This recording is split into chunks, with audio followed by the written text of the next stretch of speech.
कृष्ण कृष्ण कृष्ण हरे हरे, हरे राम राम राम हरे हरे, हरे कृष्ण कृष्ण कृष्ण हरे हरे, हरे राम राम राम हरे हरे, हरे कृष्ण कृष्ण कृष्ण हरे हरे। सद्गुरुनाथ महाराज की जय।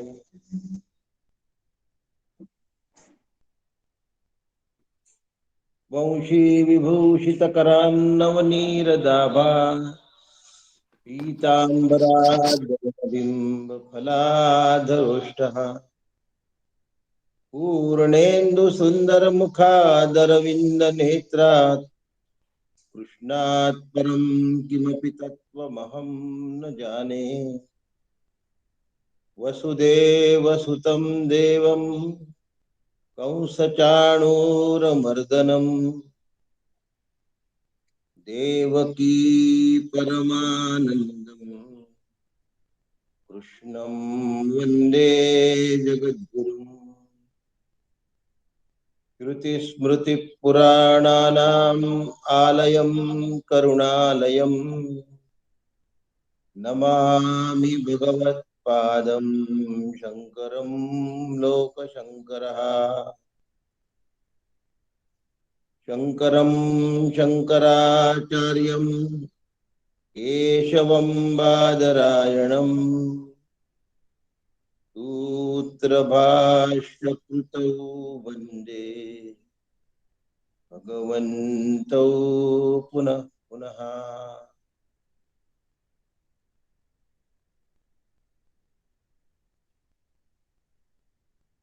शास्त्रं शारीरकमीमांसा देवस्तु परमेश्वरः आचार्यः शङ्कराचार्यः सन्तु मे जन्म जन्मनि।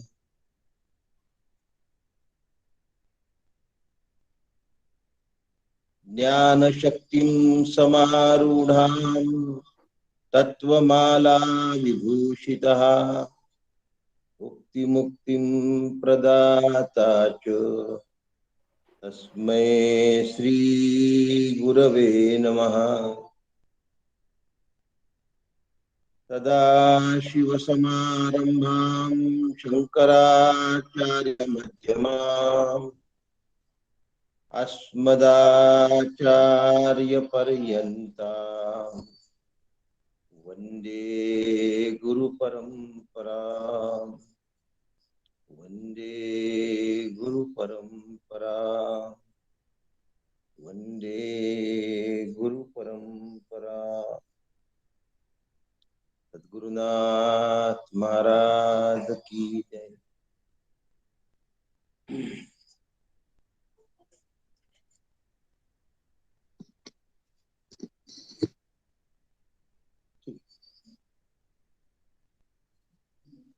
ओके,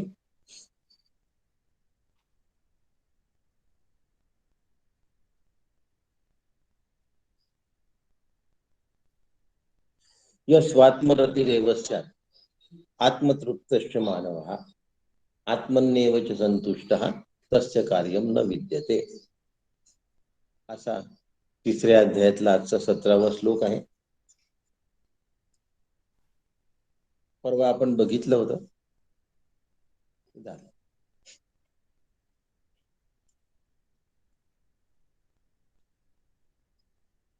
यज्ञापासून कर्म कसं प्रारंभ होतं, यज्ञापासून सृष्टीचा काय झाला, सुरुवात कशी झालेली आहे, आणि हे जे कर्म आहे हे सुद्धा ब्रह्मस्वरूपामधलं आध्यस्त भास.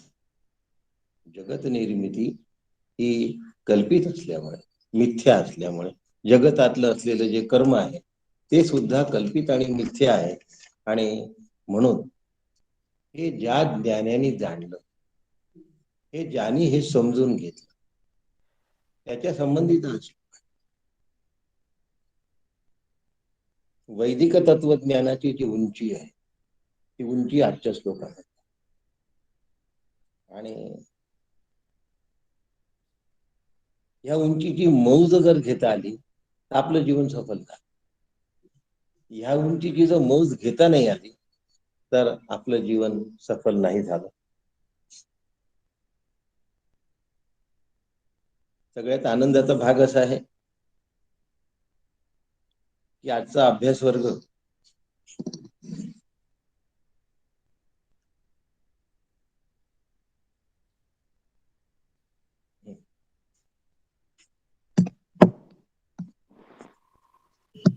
हो, कर.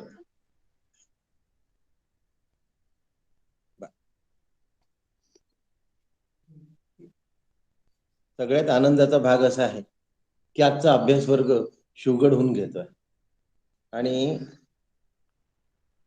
अभ्यासू साधक आणि प्रवचनकार माझ्यासमोर बसले आहेत. साधारण 1.5 वर्ष झालं कुणासमोर बोलण्याचं कधी काम पडलं नाही आणि ऑनलाईन वर बोलताना एक रुक्षता असते. त्यामुळे बोलत असताना की जी स्फूर्ती आहे त्या स्फूर्तीची वृद्धी तुम्हाला लोकांमुळे होणार आहे. म्हणून आज खूप मोठ्या आनंदाचा भाग आहे की ज्ञानी अभ्यासू असे साधक आज श्रोते म्हणून बसले आहेत. सांगताना सुद्धा आनंद होतो आणि त्यांच्याचमुळे मला स्फुरणार पण आहे. यस्वात्मरतिरेव स्यात् आत्मतृप्तश्च मानवः आत्मन्येव च संतुष्टः तस्य कार्यः न विद्यते. जो मनुष्य आनंदरूप आत्म्याच्या ठिकाणी रममाण झाला आहे, आत्मानंदाने तृप्त झाला आहे, आत्म्याच्या ठिकाणी जो संतुष्ट आहे त्याला कोणतेही कर्म किंवा कर्तव्य उरत नाही. पहिले कर्माबद्दल बोलू, हळूहळू कर्तव्याबद्दल बोलू. देखे असतची देहधर्म त्याची एक न लिंपे कर्म जो अखंडित रमे आपणापाची. अशाच प्रकारचं ईशावास्योपनिषदातही म्हटलंय न कर्म लिप्यते. आणि असं लिप्त न होताना जे कर्म केलं ते श्रुतींना मान्य आहे. श्रुतींना अपेक्षित असलेले जे कर्म आहे ते अलिप्त राहून असलेलं आहे. लिप्त राहून असलं की त्या कर्माला कर्म कटकट म्हणतात. हट्टबा याच वेळी हे आले. हट्टबा हे आलेच नाहीत आपल्या कार्यक्रमाला. जी मंडळी यायची होती ती आलीच नाही. आले तरीही कटकट, न आले तरीही कटकट. ज्याचं जीवन कटकटीत जात असं कटकटे आयुष्य जगायचं आहे की तृप्त आयुष्य जगायचं हे माझं मला ठरवायचं आहे. आणि तोची एक न लिंपे कर्म. फक्त तो एक. एक का म्हटलं असेल माऊली मी या ठिकाणी, अनेक का नाही म्हटलं? याचं कारण जो ब्रह्मरूप झाला तो ब्रह्मरूपच झाला असतो, त्याचं काउंटिंग उरत नाही. आणि जो होणार असतो तो एकच असतो. आणि एक असतो तो एकत्वाशीच असतो. एक म्हणजे विरळा असतो आणि तो एकत्वाशी ऐक्य पावणारा असतो. ती आसामीच वेगळी असते. काय म्हणतात त्याला, ते रसायनच वेगळं असतं. ती व्यक्ती वेगळी असते आणि प्रवाहाविरुद्ध होणारा नेहमी विरळ. मी कसा असावा पुन्हा हे मला ठरवाय. मी जर प्रवाहाविरुद्ध होणार आहे की मी प्रवाहाच्या बाजूने पोहणार. काळी कचरा हे सगळे प्रवाहाच्या बाजूने पोहणारे असतात. पण जो जिवंत असतो मासा तो प्रवाहाच्या विरुद्ध पोहतो. म्हणून त्याला बघण्यात आपल्याला आनंद वाटतो. वाहत असलेला काळी कचरा बघण्यात आपल्याला आनंद नाही वाटत. जगाच्या प्रवाहाबरोबर वाहत असलेलं जीवन जगायचं की जगाच्या प्रवाहाविरुद्ध राहून अलिप्त जीवन जगायचं हे माझ्यावर. म्हणूनच मी काल याला म्हटलं की एवढ्या लहान वयात अशी प्रवृत्ती झाली, एवढं भाग्याचं लक्षात. आणि हे भाग्य आज कळत नाही, आज कल्पनेनी कळतं. पण श्री गुरु ज्या दिवशी पूर्ण कृपेने अवतरलेले असतात. त्या दिवशी हे बोल आठवतात, पण दुसऱ्यांना आठवतात. तो त्या ब्रह्मानंदात असतो. गंमत ही असते की आपण आता जे बोललो आहे ते जेव्हा त्यांना कळतं तेव्हा ते त्या स्थितीत असतात. आणि आता ते माहिती नसल्यामुळे नुसते शब्द असतात. तोची एक न लिहिते कर. काका तसे सद्गुरू आहेत की ज्यांनी ते स्वतः जगून दाखवलं. आणि जगत असताना कालचं वाक्य आहे बा काकांचं, मला 100 वर्ष जगावं लागलं तरी त्याची चिंता नाही. मी 100 वर्षही जगायला तयार आहे. शरीराचा एवढा त्रास असताना आपल्यासारखे माणसं काय म्हणतात, केव्हाही घेऊन जा. किंवा आसक्त माणूस काय म्हणतो, मला नेऊ नको रे बाबा, मला भीती वाटते. दोनही भाव नाही आहेत काकांच्या वाक्यात. काकांच्या वाक्यात आहे, माझ्या समोर जे कर्म ठेवलेलं आहे त्याच्याशी सामोरे जाण्याची माझी क्षमता आहे, मला चिंता नाही. म्हातारपणात 2 गोष्टी पक्क्या असतात. एक म्हणजे कोणी माझ्याकडे बघत नाही आणि कोणी मला विचारत नाही. छोट्या छोट्या गोष्टींनी चिडचिड, वैतागवाडी आणि संताप. परंतु न लिंपे कर्म असा जो असतो, जो अखंडित रमे आपण पाची, तो स्वतःमध्ये अखंड रमण. मला प्रश्न विचारला काही जणांनी की आता शिवगडला तर कार्यक्रम नाही आहेत, मग तुम्ही काय कराल? मग तुम्हाला कंटाळा येणार नाही का? कंटाळा कसा येईल? इथे आत्मस्वरूप प्रत्यक्ष प्रगट आहे. ज्या स्थानावर आत्मस्वरूपाचं प्रागट्य आहे तिथे कंटाळा कसा येईल? आत्मस्वरूप बघितलं तर कंटाळा येणार. निसर्ग बघितला तर थोड्या वेळ रममाण होऊ, काही वेळाने कंटाळा येईल. आपल्याला छान निसर्ग दिसतोय आणि पाऊस आला किंवा धुकं आलं, अरे म्हणजे आलंच की नाही वैतागवाडी. पण आत्मस्वरूपामध्ये अरे नावाचा भाग शिल्लक राहत नाही. उलट त्या स्वरूपाच्या भेटीला मोडून दुसरं काही करावंसं वाटत. म्हणून म्हणतात, सखया तुझी येणे उद्देशे भेटावया जीव उल्हासे, की सिद्ध भेटी विसकोसे ऐसी आली. असं सांगितलं गेल्यानंतर त्यांना चांगदेव महाराजांना भेटायचा सुद्धा काय झाला होता, स्वरूपाकारता मोडून जाण्याची इच्छा नव्हती. पण आता ईश्वर कार्य असल्यामुळे तेवढं करणं भाग होतं. म्हणून शब्द आहे सखया. काय म्हटलं असतं, वैतागवाडी झाली. सखया शब्द आला असता का आमच्या तोंडी, सखया सोडून दुसरा कोणताही शब्द आला असता आणि तो वैतागवाडीचा राहिला. आणि म्हणून माऊली माऊली आहे आणि ती स्थिती आहे. अशी स्थिती एकदा अनुभवायची आणि त्या अनुभवण्यासाठी आजचा श्लोक आहे, यस्वात्मरती रेवत्या आत्मतृप्तश्च मान आत्मन्येवच संतुष्ट तस्य कार्यम न विद्यते. उद्याचा नैव किंचित करून मिळते असं. यस्तु आत्मरती एव अस्यात् अशी त्याची फोड आचार्यांनी केलेली आहे भाष्यामध्ये. यस्वात्मरेव स्यात् आत्मतृप्तश्च मानव. आता मानव शब्दाची आपण व्याख्या बघूया काय. आचार्य मानव शब्दाला काय म्हणतात, मननशीला किती मानव. सगळ्यांना माहिती आहे, ज्याच्याजवळ मन आहे तो मनन करतो, आणि जो मनन करतो त्याला मननशील असं म्हणतात.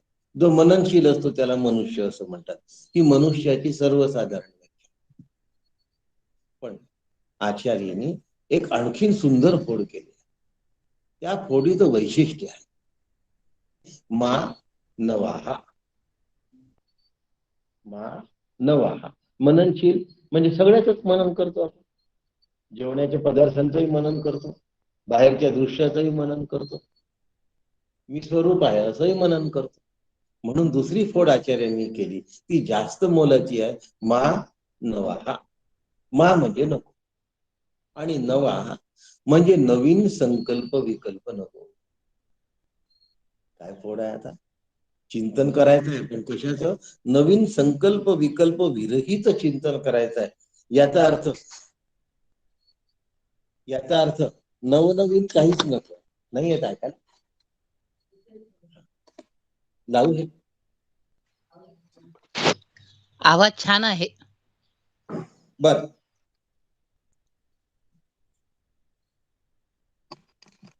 नवीन संकल्प विकल्प नको. संकल्पामध्ये राहायचं नाहीये आणि विकल्पामध्ये राहायचं नाही. संकल्प आणि विकल्पाची चळत मनामध्ये सतत असते.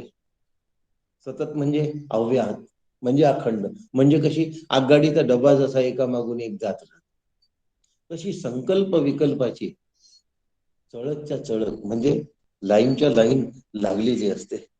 असा मनुष्य कामी असतो, असा मनुष्य असंतुष्ट असतो, असा मनुष्य कायम अतृप्त असतो. कायम अतृप्त. संकल्प आणि विकल्पाने खसाखस भरलेला माणूस कायम अतृप्त असतो. म्हणून आचार्यांनी मा शब्द या ठिकाणी विशेष करून वेगळा केला आणि मग नवा हा शब्द सांगितला. म्हणून नवनवीन संकल्प विकल्प तयारच होत नाही आणि म्हणून आत्मतृप्त मानव हा मानवा शब्द आला. आता त्याच्या आधी दोन विशेषण लागले. यस्य हा आत्मरती एव आणि आत्मतृप्त. आता जो सद्वस्तूचा विवेकाने विचार करतो तो विषयांमध्ये रमत नाही, तो अनात्मात रमत नाही, तो संकल्प विकल्पात रममाण होत नाही. असत नाशवान आणि कल्पित वस्तूंच्या संघामध्ये राहत नाही. सहवासात प्रारब्धाने राहत. सहवास कुणालाच चुकला नाही, पण संघात न राहणं हा पुरुषार्थ आणि सहवास आनंदाने स्वीकार हाही पुरुषार्थ. नाही तर मग रडत पडत नाईलाज, हा असा तो तसा, यांनी असं केलं त्यांनी तसं केलं, कपाळावर आठ्या आणत जर आपलं जीवन जगत असेल तो पारमार्थिक असू शकेल. त्याला त्या परमार्थाचं काहीही कलाढळ कळलेलं नाही. म्हणून सद्वस्तूचा विवेकाने स्वीकार. आचार्यांचा शब्द काय किंवा भगवंताचा शब्द काय? न तेषु रमते बुधा. बुद्धिमान लोक जे आहेत, ज्ञानी लोक जे आहेत, ते त्या ठिकाणी रममाण होत नाही. कोणत्या ठिकाणी? अनित्याच्या ठिकाणी, नाशवानाच्या ठिकाणी, अशाश्वताच्या ठिकाणी ते रममाण होत नाही. आणि म्हणून यस्वात्म रतिरेव स्यात्. आत्मरती शब्द आहे. आत्मस्वरूपात रमलेला, आत्मस्वरूपात रमलेला त्याला रती असं. रती म्हणजे रत झालेला, रत झालेला म्हणजे रममाण झालेला, आणि रममाण झालेला म्हणजे त्या विषयात स्वतःला हरवून बसले. रमलेला कोणाला म्हणतात? त्या विषयात स्वतःला हरवून बसलेला. खूपदा राजे भोगविलासात रममाण होतात आणि मग त्यांना निरोप येतो सैनिकांकडनं. निरोप आला ते म्हणतात आता मला काही सांगू नको, मला वेळ नाही. म्हणजे मी राजा आहे हे तो विसरून गेला, फक्त भोगविलासामध्ये रमलेला. आता विषयामध्ये रमणं जर आपल्याला एवढं जास्त प्रमाणात करता येतं, आत्मसुखात याहीपेक्षा अधिक कम. आणि म्हणून आत्मनी एव रतीही न विषयेषु अशी आचार्यांनी त्याची व्याख्या. आत्मनी एव, एव म्हणजे फक्त,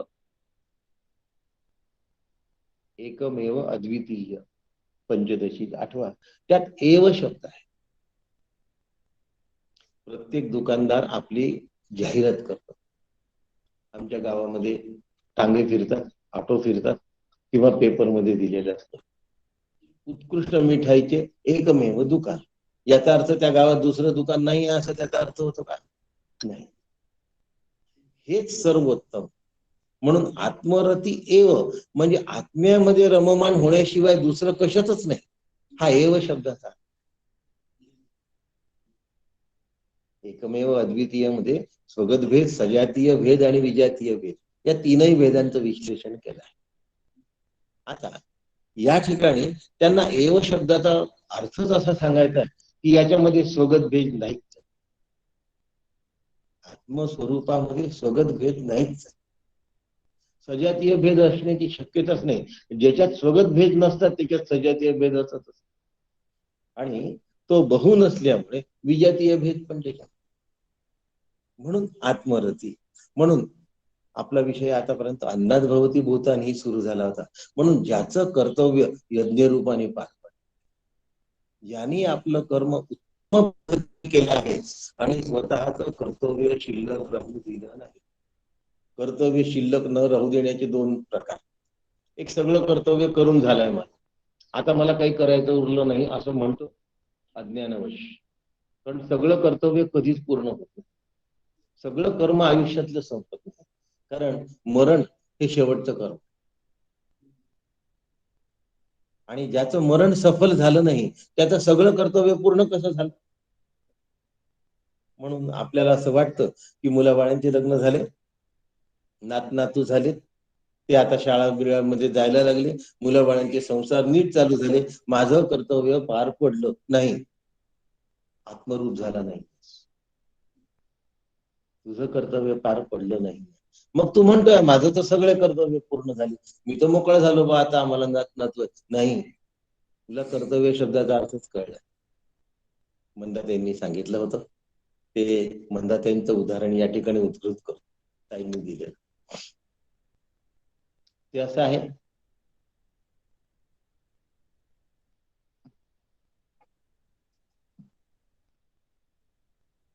की मुलगा मॅट्रिकला आहे, वडील गेले.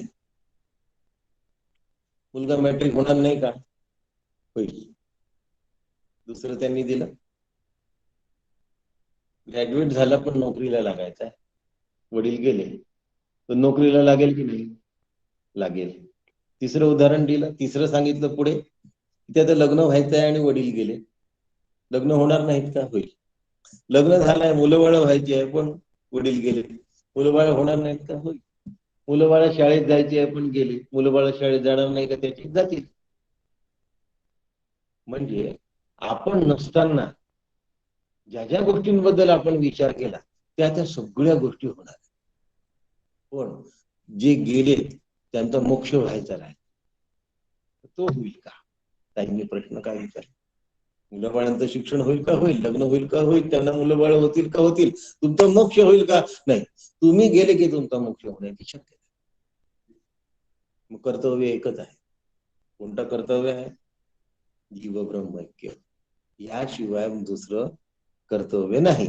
आजच्या श्लोकाच्या भाषेत आत्मरती झाला. जीवनमुक्त जो असतो तो आत्मरत झाला. आणि आत्मरत झाल्यानंतर मग मरण हे कर्तव्य सुद्धा त्याच्यासाठी शिल्लक राहिलेलं नसतं. याचं कारण कल्पित देहाचं असणं आणि नसणं याविषयी तो बेदखल असतो. आणि म्हणून आत्मरती. म्हणून त्याचा उत्कृष्ट जीवन यज्ञ कोणाचा झालाय? जो जीवनमुक्त झालाय त्याचा. बाकी त्याचं कर्म पूर्ण झालं नाही. आता याला आत्ममय शब्द पण वापरला, ब्रह्ममय शब्द पण वापरला, देवमय शब्द. काका खूपदा गमतीने सांगतात की मी देवाचं करतो, मला देवाची पूजा करायची आहे, करून टाकायची आहे, आटपून टाकायची आहे. पूजा आटव, पूजा करून टाक. मी देवाचं करतो की देव माझं करतो? पहिला प्रश्न आहे. मी देवाचं करतो की देव माझं करतो? या प्रश्नाची उत्तर थोडीशी जरी शोधली तरी आम्ही तुम्हाला सांगतो एक साधी गोष्ट की जन्मल्याबरोबर फक्त ऑक्सिजन जर नसेल ना हवेतून घेता येत, फक्त ऑक्सिजन. आईचं दूध नंतर, आधी ऑक्सिजन. आता हा ऑक्सिजन कोणी पुरवला हो? यांनी घेतला का स्वतःच्या कर्तृत्वाने? जन्मल्या क्षणी त्याला ऑक्सिजन घेण्याची अक्कल दिली आहे का? त्यातला ऑक्सिजन निवडून काढायचा इतर सगळ्या गॅसेस मधून हे कोणी शिकवलं? हे कोणी करवून घेतलं? मग जो करवून घेतो त्याचं मी करतो की तो माझं करतो? हे जेव्हा मला कळेल, हे जेव्हा माझ्या लक्षात येईल, तेव्हा मग माझ्या लक्षात येईल की माझं जीवन देवमय नाही झालं. माझं जीवन आत्ममय नाही झालं. म्हणून माऊलीची ओवी आहे, जो आत्मबोधे तोषला तरी कृतकार्य देखे दहा. कृतकार्य कोण? कृत म्हणजे केलेला, भूतकाळाचा प्रत्यय, तो प्रत्यय लागलाय केलेला. भूत कृत कार्य देखे दहाला. आता ज्यांनी करून ठेवलेला, कसं केलंय? आत्मबोधे तोषला, तृप्त झाला. तुष्ट, तोषला म्हणजे तुष्ट. तुष्ट कशाला म्हणतात? गरम अग्नी असतो, तप्त अग्नी असतो, त्याच्यावर थंडगार पाणी येते, तर ती जी अग्नीच संसर्गामुळे गरम झालेली वस्तू असते, त्यातनं वाफ निघते. एक वेळ अशी येते की ती वस्तू गार होते, आता ती गरम होत नाही, त्याला तोषला असतो. तोषला शब्दाचा अर्थ असा. आता आत्मबोधे तोषला, कृतकार्य काय आहे? आत्मबोधे तोषला. सहज सांडवला कर्मसंगे. माऊली पहा, माऊलीने आपल्या आयुष्यात संसार केलेला नाहीये, म्हणजे गृहस्थ धर्म स्वीकारलेला नाहीये, तरी शब्द किती तोलून मापून वापरले आहे बघा. कर्मसंगे. कर्म सोडायला सांगितलेलं नाहीये, कुणालाच कर्म सोडायला सांगितलं नाही, कर्माचा संग सोडा. कर्म बाधक नाहीये, कर्म संग बंधक. बंधन जर कशामुळे निर्माण होत असेल तर ते कर्माच्या संघामुळे होतं. आम्हाला काय वाटतं, आम्ही असं केल्याने, तसं केल्याने, तसं केल्याने, काही केल्याने काही, पण त्याचं चिंतन केल्याने सगळा जो व्यत्यय आहे ना, तो चिंतनाने आहे, आणि चिंतनच सगळं अडचण निर्माण करणार आहे. म्हणून कर्मयोग केव्हा सिद्ध झाला?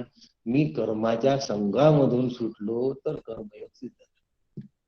जर मी कर्माच्या संघामधून सुटलो नाही तर माझा कर्मयोग सिद्ध होत नाही. नैष्कर्म्य सिद्धी प्राप्त होणं म्हणजे कर्मसंघातून सुटणं, कर्मातून सुटणं नव्हे. म्हणून आणखीन काही शब्द काका नेहमी वापरतात, त्यातला एक आत्मस्थ शब्द. तुम्ही कुठे असता हो?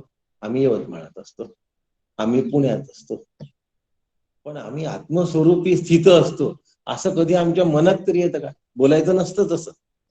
आम्ही आत्मस्थ असतो असं नसतं बोलायचं. हे बोलणं सुद्धा आत्मस्थ नसण्याचं. मग मी या गावचा आहे असं म्हणण्यापेक्षा मी आत्मस्थित आहे असं आम्हाला वाटलं पाहिजे. यवतमाळस्थ, इथे राहणारा, तसं आत्मस्थ. मी कुठे असतो? मी स्वरूपात. स्वरूपी राहणे हा धर्म. धर्म कोणता आहे? स्वरूपामध्ये राहणार. तसा दुसरा शब्द आत्मक्रीड असा, काका तो पण शब्द वापरतात. आत्मरती, आत्मक्रीड म्हणजे आत्म्याशी खेळणार. खेळण्याशी लहान मुलं खेळतात, विषयरूप खेळण्याची मोठी माणसं खेळतात, आणि आत्मस्वरूपाची सिद्ध खेळतात. सिद्धांत खेळ कोणता आहे? सिद्धांत काय म्हणतात त्याला, खेळाच्या वस्तू कोणत्या आहेत? आत्मस्वरूप. आत्मस्वरूपात खेळतात, आत्मस्वरूपातच राहतात. माणूस नाही का पाण्यातच पोहतो, डाईव मारेल, आतमध्ये जाईल, वेडा होईल, वाकडा होईल, काय करेल, पण तो असतो पाण्यातच. तो खेळतोच आहे की नाही पाण्यामध्ये. दुसरा मुद्दा, खूप जर दूरचा प्रवास असेल तर आपण आगगाडीत असतो. आगगाडीमध्ये आपण जेवतोही, झोपतोही, उठतोही, बसतोही, इकडून तिकडे चक्कर सुद्धा मारतो, पण असतो आगगाडीतच ना. म्हणजे आगगाडीत झालो की नाही आपण. तसं संत आत्मस्थ असतात. मग आपल्यासारखेच ते जेवतात सुद्धा, उठतात सुद्धा, बसतात सुद्धा, जातात सुद्धा, येतात सुद्धा, पण ते आत्मस्थ असतात.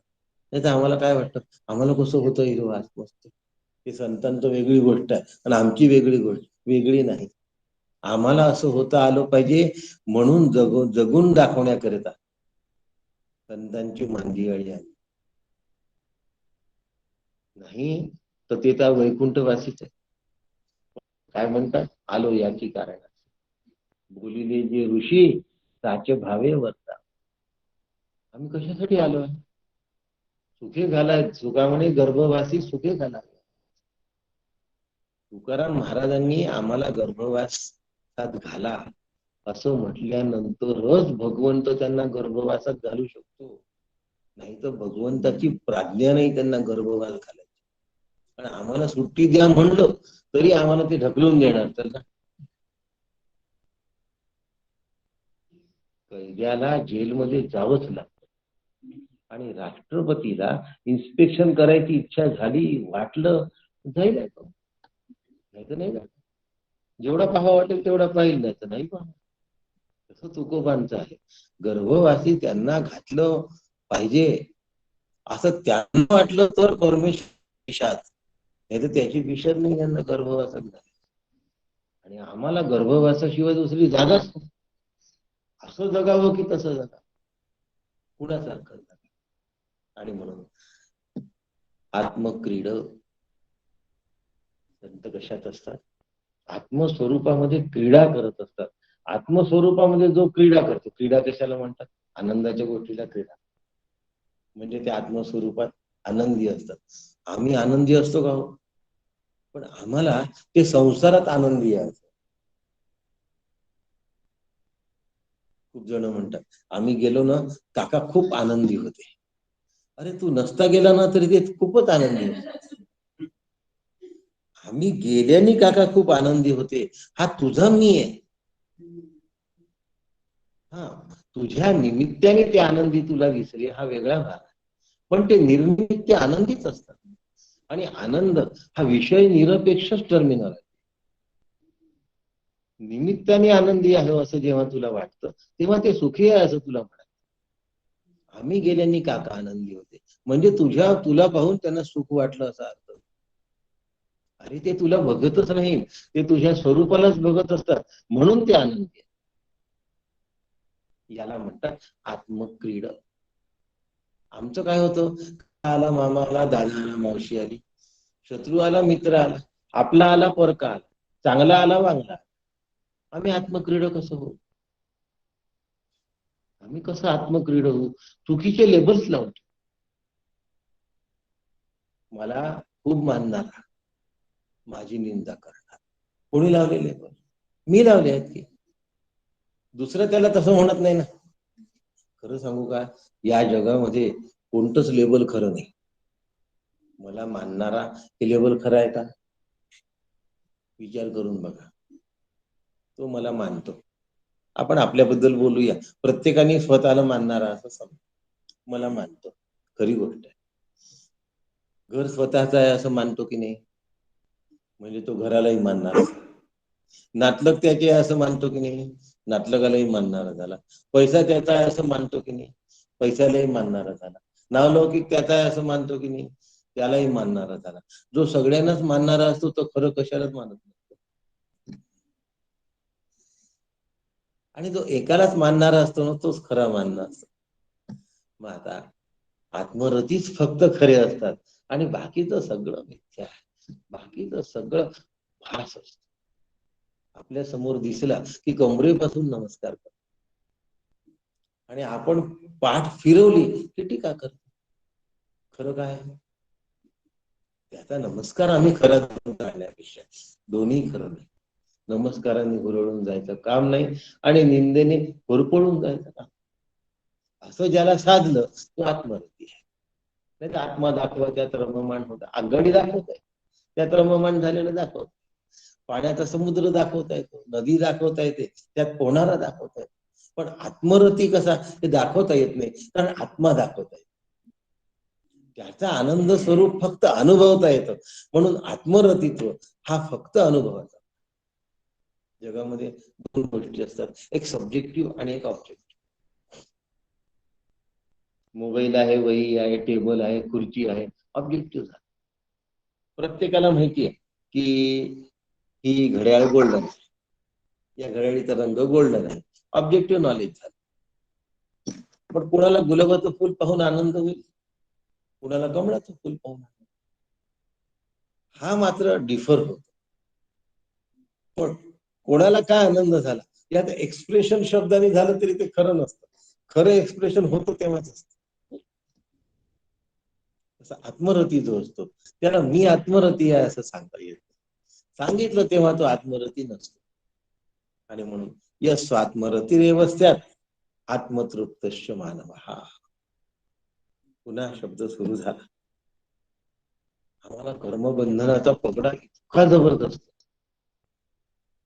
एवढा जास्त असतो की त्यात मी स्वतःला चुकून शब्द कंसात ठेवूया, करता समजतो, भोगता समजतो.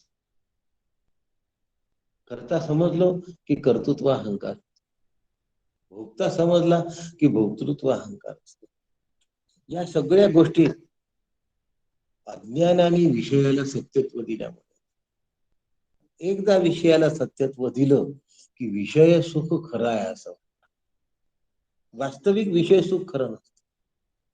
आम्ही दवाखान्यामध्ये जेव्हा पेशंट्सला बघतो त्यावेळेला त्याला विचारतो, काय आवडतं तुला? गोड, आंबट, खारट, तिखट. एक जण गोड सांगतो, एक जण खारट सांगतो.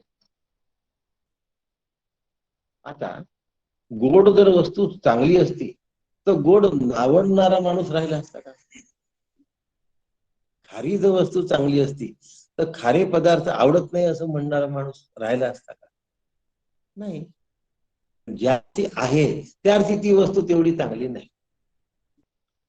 पुन्हा दुसरा मुद्दा, ज्याला गोड आवडतो त्याला एक लाडू दिला तर आवडलेला असतो, पण 10वा लाडू त्याला नकोसा असतो. याचा अर्थ खऱ्या अर्थाने त्याला गोड आवडत आहे,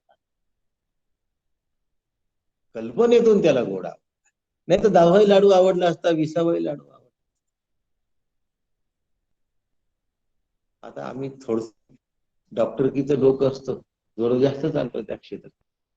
समजा त्याला जास्त मळमळ झाली आणि उलटी झाली. उलटी झाल्यानंतर त्याचं पोट रिकामं झालंय की नाही, मग आता खा रे तू लाडू. तो म्हणतो तरी नको, माझी खाण्याची इच्छा गेली. अरे तुझ्या पोटात जागा आहे ना आता. पहिले तू म्हणत होता की 10 लाडू माझं पोट भरलंय म्हणून मी आता खाऊ शकतो, पण आता तुला उलटी झालेली आहे, तुझ्या पोटात ते सगळे लाडू पडून गेले, पुन्हा 10 खा. तो म्हणतो आता मला कळही नको. याचा अर्थ तो गोड पदार्थ त्याला आवडतोय असं झालं. ही आवड त्याची कल्पित आहे, तत्कालिक आहे. विषयाचं सुख आहे असा भास निर्माण, आणि तो भास इतका पक्का झाला की मग आम्हाला ते खरं वाटायला, या अज्ञान असं. आणि देह हा भासमय आहे आणि तोच मी आहे असं वाटतं, याला अविद्या असं. म्हणून अविद्येने ग्रासलेला आणि अज्ञानाने पछाडलेला.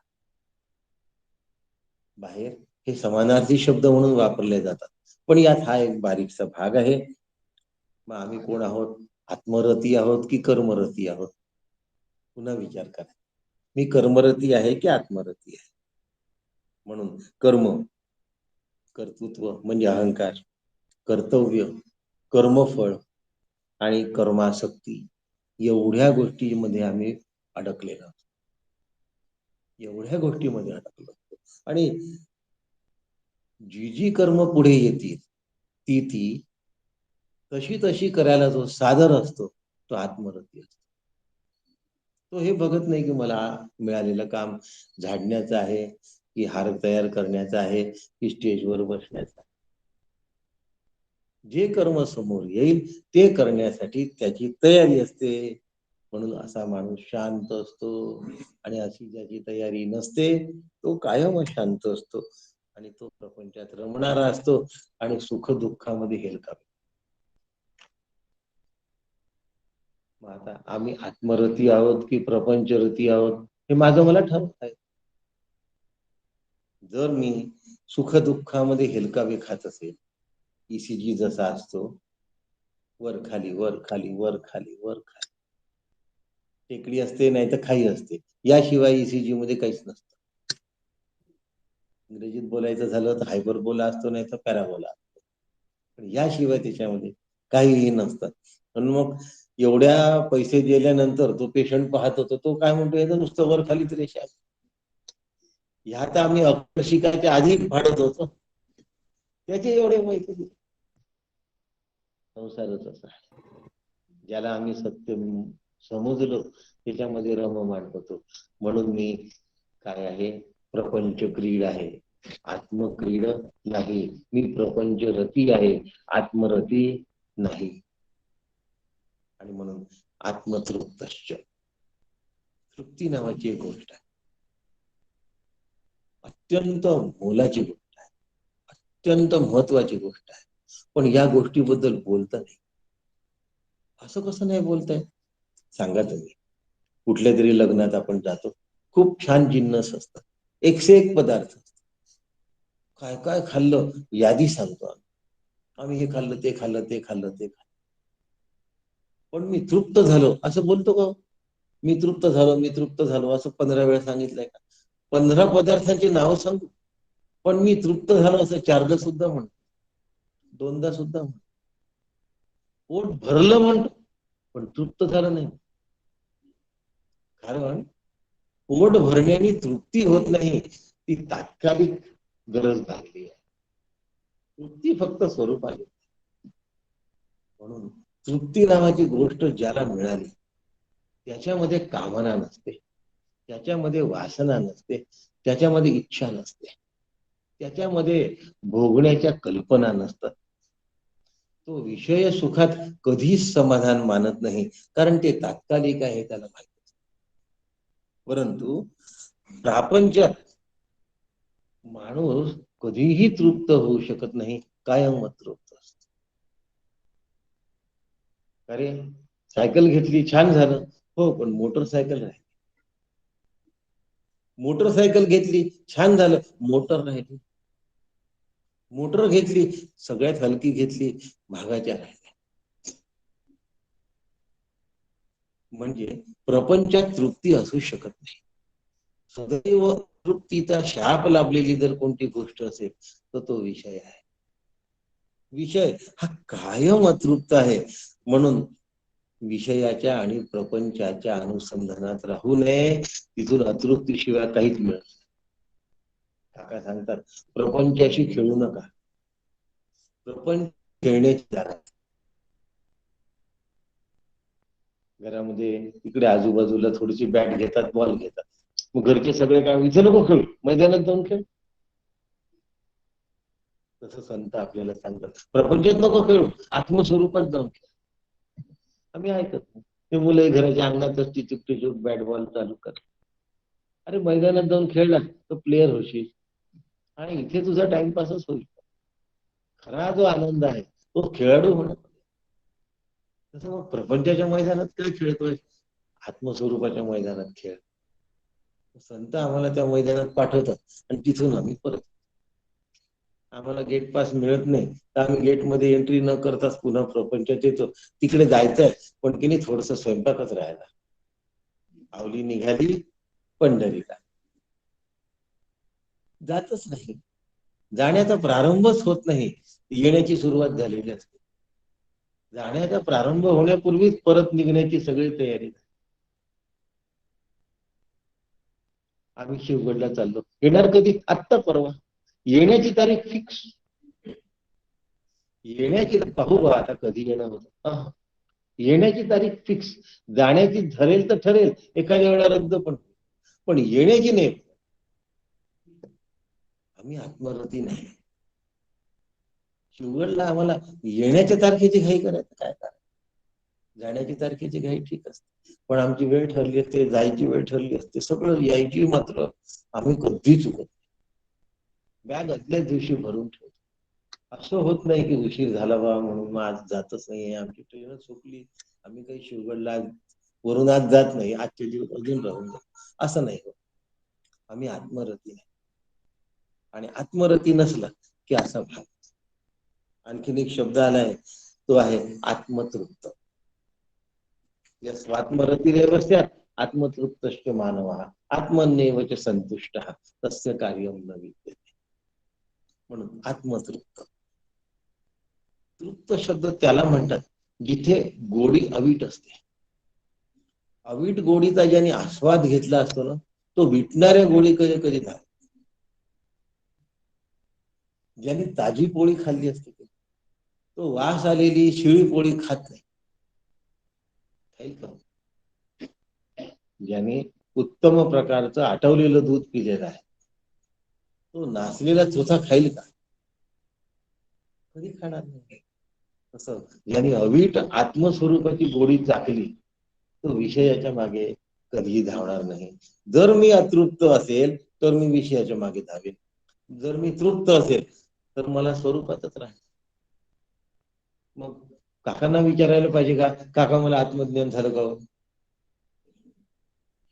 काकांना विचारायला पाहिजे का, खूप साधना केली आहे मी, झालं का माझं? अरे झालं का काय विचारतोय? तुझं मन वसवस कुठे धावतंय बघ, तुझं मन कुठे धावतंय ते बघ. तेवढं जर कळलं तर मग तू अखंड तृप्तीमध्ये आहे की नाही. मला खुर्ची मिळावी, मला बोलवणं यावं, मला मान व्हावा, माझी कीर्ती असावी, पैसा असावा, नावलौकिक असावं, घरी असावं, गाडी असावी, याला काय तृप्ती म्हणायची का? एक असे पुरुष होते त्यावेळी, जुन्या काळची गोष्ट आहे, रोल्स रॉइस नावाची गाडी सगळ्यात महाग होती त्यावेळेला, 35 लाख रुपयाची मिळायची त्यावेळेला. अशा 365 गाड्या घ्यायचं स्वप्न होतं हो, आणि त्यांनी 65 गाड्या घेतल्या. 300 घ्यायच्या शिल्लक आहे. इतक्या महागाची गाडी वर्षातून एकदाच वापरायची होती.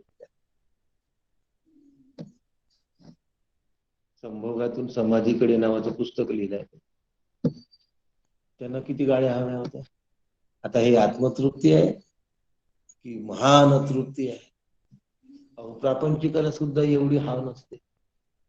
एक दिवसाची एक गाडी काय मजा काय? आणि ती जगातली सगळ्यात महाग त्यावेळेची, ती त्यांना हवी होती 365. तरी स्वतःला भगवान म्हणूनही घ्यायचे आणि वेडे लोक म्हणायचे. असो,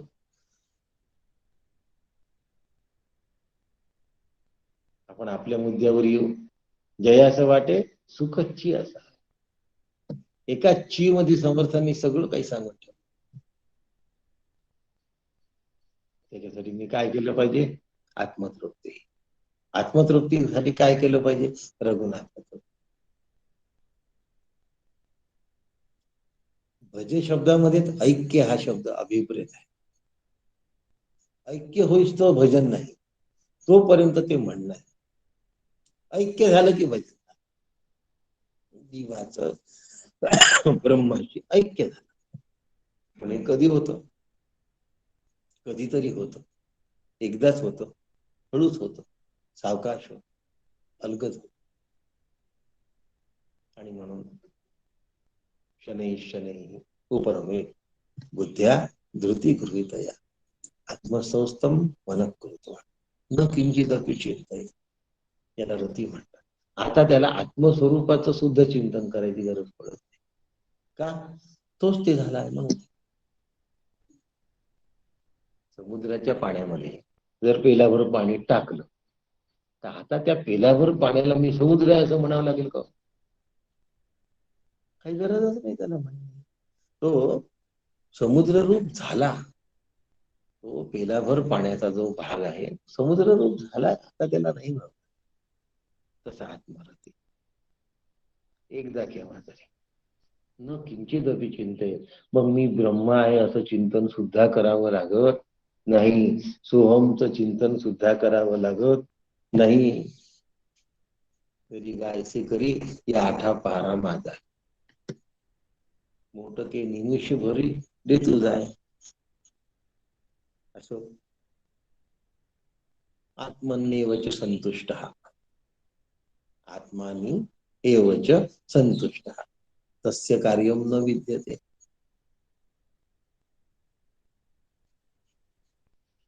म्हणून जाणतेने गुरु भजिजे तेने कृतकार्य, कृतकार्य संतुष्ट झाला. जे काही केलंय ते केलंय. जाणतेने गुरु भजिजे म्हणजे जाणून गुरुचं भजन कर असं होत नाही. गुरूंनी सांगितलं ते जाणीवपूर्वक कर असं त्यात. श्री गुरूंनी जे सांगितलं श्रोत्रिय ब्रह्मनिष्ठ दयाळू संप्रदाय आणि परंपरायुक्त ते असले पाहिजे. त्या 5 गोष्टी महत्वाच्या आहेत. आणि मग त्यांनी जे सांगितलं ते तस्सच्या तस्सं मला करता आलं पाहिजे. कृत कार्य होईल. आता जव निरार्थता नाही तव व्यापार असे पाही तस्य कार्यम न विद्यते बद्दल बोलतात. आता अर्थताच नाही आहे, ओढच नाही आहे काही मिळवायची, तो करेल काय? काही करणार आहे? काही करण्याची शक्यताच नाही. निरार्थता नाही म्हणून तव व्यापार असे पाही मग संतुष्टीचे ठाई कुंठे राहे. मग आता त्याला संतुष्टी तरी मिळवावी लागते का? तो संतुष्टच असतो, कायम संतुष्ट, अखंड संतुष्ट. ही उंची आहे आपल्या तत्वज्ञानाची. हा दर्जा आहे, हे श्रेष्ठत्व आहे. आणि तस्य कार्यम न विद्यते, आता त्याला जगात काय नाही. तस्य कार्यम न विद्यते, काहीच करायचं उरलं नाही. त्याला विषयात प्रेम नाही, त्याला अन्नरसात प्रेम नाही, त्याला विषय लागण्यातही प्रेम नाही.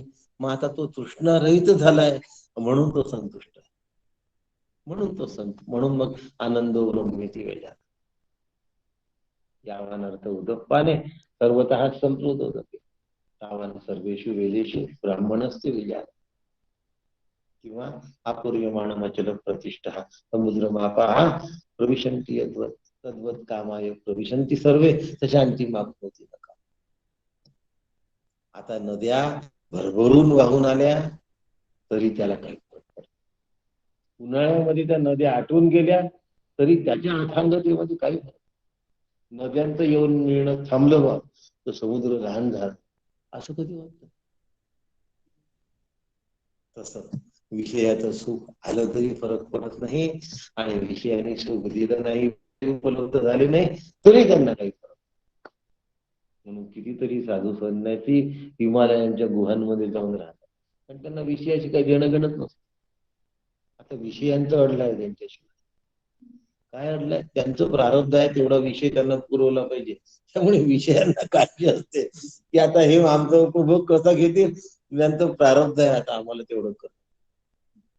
विषय त्यांचे दास होते म्हणून रिद्धी सिद्धी त्यांच्या पाठीमागे लागते की तुम्ही काही करा पण आम्हाला स्वीकारा. ते म्हणतात तुम्ही बाहेर थांबा, ते त्यांना उंबरठाई ओलांडू देत. आणि मग त्या 24 जणी आपल्या श्री गुरूंचे अंगण झाडत बसतात. काकांचं अंगण कोण झाडतं? रिद्धी सिद्धी झाडतं. आमच्या चित्तशुद्धीची व्यवस्था कोणी करून दिली आहे? काकांनी करून दिली आहे. मग आता तेवढा खराटा मारणं आमचं काम आहे की नाही रोजचा, की आम्ही नाही मारणार? म्हणून आत्मलाभात न परम लाभ, हा आत्मलाभापेक्षा श्रेष्ठ लाभ दुसरा काही नाही. आणि म्हणून तस्य कार्य न विद्यते, असा जो आत्मरती आहे, असा जो आत्मतृप्त आहे आणि असा जो संतुष्ट आहे, असा जो मनुष्य मानव हा, तो मनुष्य आता काय झालाय? देवरूप झालाय. काय उणे आम्हा विठोबाचे पाय, काय उणे आम्हा विठोबाचे पायी, नाही ऐसे काही तेथे नाही अशी गोष्टच नाही. मग जिथे नाही अशी गोष्टच नाही तिथे मागायचं काय? मागायचं काय? राजा कोणाकडे मागायला जातो का? त्याच्याकडे सगळंच. तसं हे राजांचे राजे आहेत म्हणून महाराज आहे. महाराज का म्हणतात? राजांचे राजे संत आहेत, श्री गुरु आहेत. आणि अशा श्री गुरूंच्या तृप्तीचं हे वर्णन आहे. यस्वा आत्मतृप्तश्च मानव आत्मन्येव च संतुष्टः तस्य कार्यम न विद्यते. आणखीन असा उच्च दर्जाचा गाठलेली जी व्यक्ती असते, जे योगी असतात, जे जीवनमुक्त असतात, त्यांच्या आणखीन स्थिती कशा आहेत या उद्याच्या परवाच्या श्लोकामध्ये आपण बघूया. आणि आज थांबू. रामकृष्ण. आपल्या सगळ्यांना नमस्कार करतो. रामकृष्ण. रामकृष्ण हरी काका. रामकृष्ण हरी. रामकृष्ण हरी काका. रामकृष्ण हरी. कृष्ण हरी. रामकृष्ण हरी. रामकृष्ण हरी. रामकृष्ण हरी. रामकृष्ण हरी मामा. रामकृष्ण हरी. रामकृष्ण हरी. रामकृष्ण. रामकृष्ण काका. रामकृष्ण. नमस्कार करतो. रामकृष्ण हरी काका. आता नमस्कार करतो. रामकृष्ण हरी काका.